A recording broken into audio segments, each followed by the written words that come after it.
what is the push? I want to know what the push is. This is the month that I've shifted officially into menopause, and then I do all the things Britt knows. I train 6 days a week. I eat healthy. I do all the things.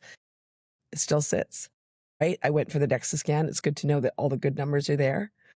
What is the push that you talked about just now? You said there's that like push that you can do. Okay, so that's a good question. So menopause, right? So we look at optimal numbers like thyroid. A lot of women that I'm working with, so let's pretend I'm working with you, and most of the perimenopausal I work with for weight loss, I'll run your labs. I will optimize your estrogen, progesterone, and testosterone.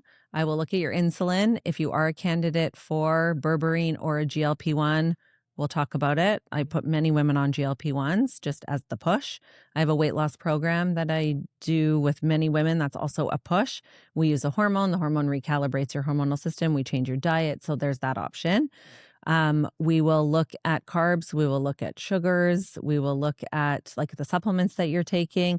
The thing is, it requires work. Like it is not like a quick fix, right? Yeah. And I think that that's what people want. They want, and that is why people love a GLP-1, because it is a quick fix. You take it, you don't really have to change your diet, and miraculous things happen. But when you come off the GLP-1, if you choose to come off, some people will stay on it forever, and that's fine. But if a person chooses to come off, those foundational elements need to be established, because that's really what that push is, right? Yeah. Well, I think that's the hard part, right? I've been on it for HRT for a year and a half, right? I do all the workouts and everything else. So GLP-1, like, it's like, well, do I want to? Like, is it worth it?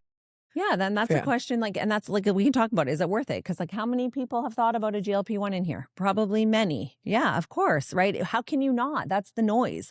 That's our algorithm. That is what we're getting bombarded with. And so, I think that for people who really struggle with food addiction and sugar addiction and food noise, GLP-1s can be life-saving. They turn off the brain in a way that, like, a person who's thinking about food 24/7 to never thinking about it is really life-changing.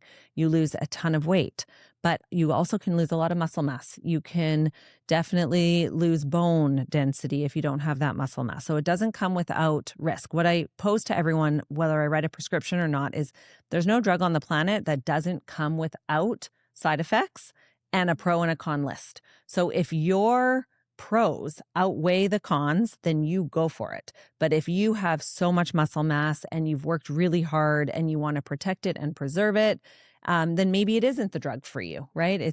Or you use it for this season of your life. You use it at a really low dose, you microdose, and you use it to get you through the season that you cannot put the effort in at the gym and changing your diet and those things. And then you ultimately make that change down the road, right? But yeah, I find it a really, really valuable tool in the right person for the right amount of time at the right dose.